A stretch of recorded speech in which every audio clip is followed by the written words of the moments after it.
সত্যি সত্যি আমি ভাবতেও পারছি না তুমি এতটা পথ এমনি এমনি চলে এলে।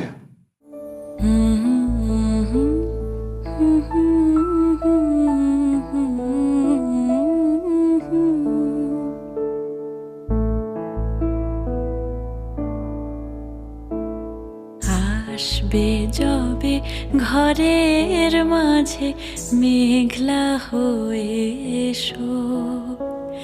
শ্রান্ত চিবুক অন্তরালে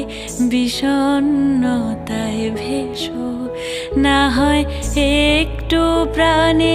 বিহান গানে আবেশ হয়ে মেশো তুমি এমনি